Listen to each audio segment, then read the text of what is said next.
ఏమైందిరా అంతరాట పరిగెత్తున్నారు? ఉండవా ఏమయ్యా ఏంటి అంతరాట పరిగెత్తున్నారు? నువ్వు నాకు అగనిస్ట్ పార్టీ, నేను నీకు చచ్చినా చెప్పకూడదు. అయినా వయసులో పెద్దవాడు అడుగుతున్నావు కాబట్టి చెప్తున్నాను.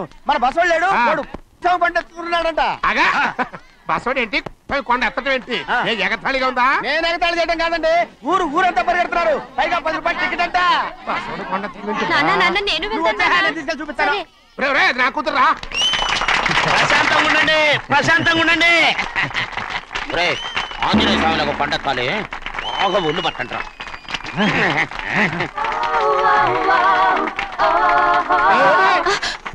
ఆడ కొండనెత్తిపోతే నిన్నెత్తిపోతాడు. ఊరుకోండి కుమస్తా గారు, ఆడికి ఆ కొండనెత్తడం ఈజీ, దీన్ని కష్టం. వయసులో ఉన్న ఆడపిల్లని చూస్తే చాలు తలనేరిసినోడికి కూడా జోకులు వస్తాయి.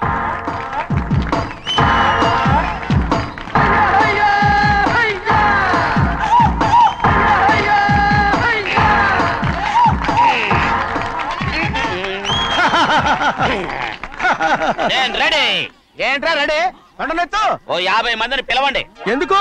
ఆ కొండను తెచ్చి నా చేతుల మీద పెట్టడానికి. అప్పటి నుంచి నేను చెబుతూనే ఉన్నా ఇడిట్టని ఫిట్టింగ్ ఏదో పెడతాడు అని. ఒక్కడనా నా మాట విన్నారా? ఊరుకోవా, నీ కూతురని మాటలేదు మేమే వింటాం. ఇది ఒక పిచ్చి కొయ్యి. ఏంటి 50 మంది వల్ల కాదా?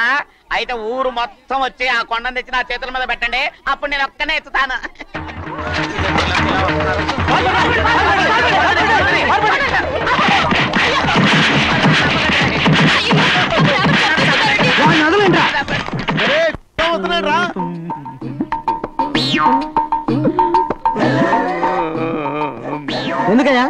ఎందుకయ్యా అమాయకుని పట్టుకుని అందరూ చిత్త కొడుతున్నారు? అమాయకుడా?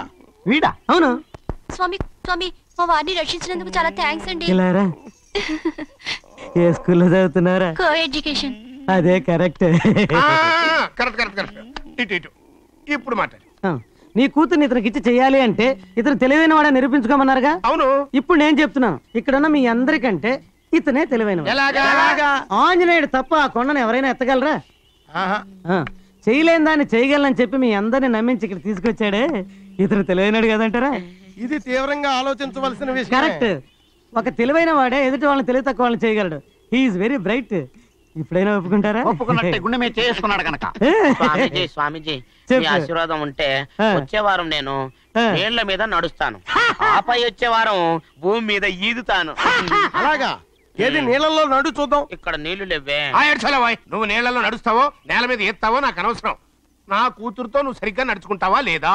స్వామీజీ చెప్తే నడుచుకుంటాను. స్వామిలాగా మాత్రం నడవకు. ఈ జన్మలో చస్తే నీకు పెళ్ళి అవుతుంది. చేతులు కలపచ్చుగా. భజన వాయించండి. వెళ్ళొస్తాను. అది నా పెళ్ళం చెయ్యి. ఓ సారీ, నా చేతి కర్ర అనుకున్నాను. స్వామీజీ అంటే వీడు కర్రను వదిలేసి కన్నీ ఎత్తుకెళ్తున్నాడు. నమస్కారం సార్. Good morning sir. రావయ్య మార్కండేయులు. ఎలా వస్తుంది నీ సీరియల్? ఎలా ఉంటుందండి సార్, సెట్ లో అందరూ చప్పట్లు కొట్టుకుని ఉండలేకపోతున్నారు. ఎంతైనా కథ, మాటలు, పాటలు, స్క్రీన్ ప్లే, దర్శకత్వం, సంగీతం అన్ని నీవే కదా. యాక్ట్ కూడా అయిందే సార్. మరి ఈయనేంటి ఈ కథ నాది, ఈయన కొట్టేశాడు అంటున్నాడు. ఏంటయ్యా ఏంటి పిచ్చి పిచ్చిగా ఉందా? నిన్న కాక మొన్న వచ్చావు, అప్పుడే రాజకీయాలు మొదలు పెట్టావా? ఇట్లయితే పైకే వస్తావు. నేనేంటో, నా సిన్సియారిటీ ఏంటో, నా గొప్పతనం ఏంటో సార్కి బాగా తెలుసు. ఎరా మీరేనా చెప్పండి సార్. చెప్పడం కాదు, చెప్పు తీసి కొట్టాలి. ఇంత మాత్రం దానికే చెప్పు తీసుకొని కొట్టడం ఎందుకులేండి సార్. ఏదో చిన్న కుర్రాడు, బోల్డ్ అంత భవిష్యత్తు ఉంది. ఈసారికి క్షమించేసి వదిలేసేయండి సార్. ఎండి గారు కొడతానంది ఆ కుర్రాడిని కాదు. ఎవరిని? తమర్ని. మనిషి అన్నా కాస్తైనా సిగ్గు, లజ్జ, మానం, అభిమానం ఉండాలయా. మన ఛానల్ పరుగు తీయడానికి కాకపోతే ఏమిటి ఆ పనులు? అవును. నువ్వు ఆ రోజు కాన్సెప్ట్ చెప్పినప్పుడే నాకు డౌట్ వచ్చింది. ఏమని? నీ పీత ప్రేమికి ఇంత మంచి ప్రేమ కథ ఎలా తట్టిందా అని.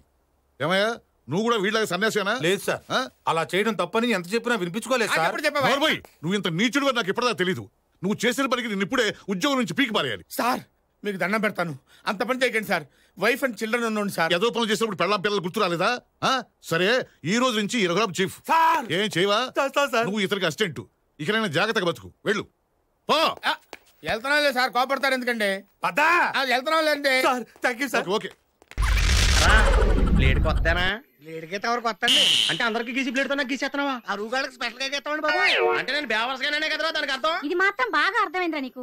ఉన్న వ్యవసాయం ఎలాగూ చేయలేవు, కనీసం ఉద్యోగం వెతుక్కోవచ్చు కదా. నువ్వు కల్లాపు చల్లుకోవచ్చు కదా. సర్లే, గారు చెప్పిన దాంట్లో కూడా నిజం ఉందండి. ఉద్యోగం లేని మగోడికి వాల్యూ లేదు. మాకు తెలదు మరి.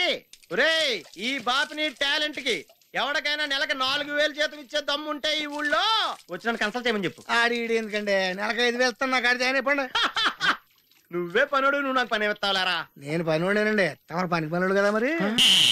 ఏంటో నా పన్ను తేలిక తీసి పారేకండి. పెద్దబాబు గారు మీకు ఇచ్చిన 10 ఎకరాలు మీరు కౌలుకి ఇచ్చారు. మా బాబు నాకు ఇచ్చిన మంగళపెట్టి తోటి నేను 12 ఎకరాలు కొన్నాను అండి. ఇన్కమ్ ట్యాక్స్ పోను నన్ను ఎట్టడానికి ఎంతో తెలుసా మీకు? నెలకు 30,000.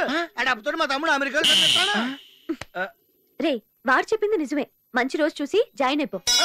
చెల్లెమ్మ గారు కూడా ఒప్పేసుకున్నారండి. ఊరే అదేంట్రా మాలిష్ చేయకుండానే మాలిష్ సౌండ్ వచ్చేస్తున్నాయిట్రా. సెల్లఫోన్ బాబు. హలో తమ్ముడు. ఊరే నువ్వు ఫోన్ లో మాట్లాడక్కలేదు, అరితే అడిగి వినిపించిపోయావు. ఉండేది అంబాజీపేట కాదు అమెరికాలో.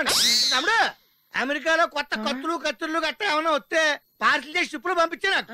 అలాగని చెప్పేసి ఎట్లప్పుడు తిరిగారు. మన ఊరు బాబీడి గారు లాగా ఎందుకు మనసు కూడా పోతాయి. రాత్రికి మాట్లాడుకుందాం, రేటు తక్కువ పెట్టి. ఈ సెల్ల మోగుతానండి, మా తమ్ముడే నాతో స్వయంగా మాట్లాడుతున్నట్టు చూడుతుంది నాకు. ఇదంటే ప్రాణమని బాబు, దీన్ని ఎవరికైనా పెట్టాడు కానండి. ఆడికి ఒక గడ్డం ఫ్రీగా గీసేస్తాడు. ఇది అయిపోయింది, తుడి చేసుకోండి.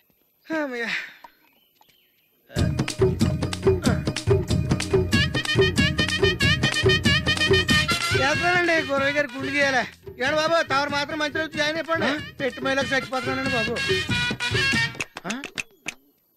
హలో గురవయ్య గారా? గుండు గీయాలా? ఉన్న 2 ఎంటుకలకు నేను వచ్చి గీయాలండి. పీక్కో నిన్నటి దాకా ఇది సెల్లం, ఇవాళ మన సెల్లం. ఏ thanks to BSNL.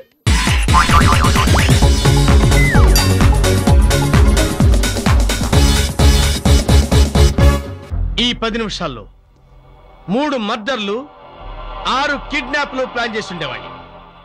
Okay okay okay relax. తెలుసున్న కుర్రోళ్ళు కాబట్టి వదిలేస్తున్నాను.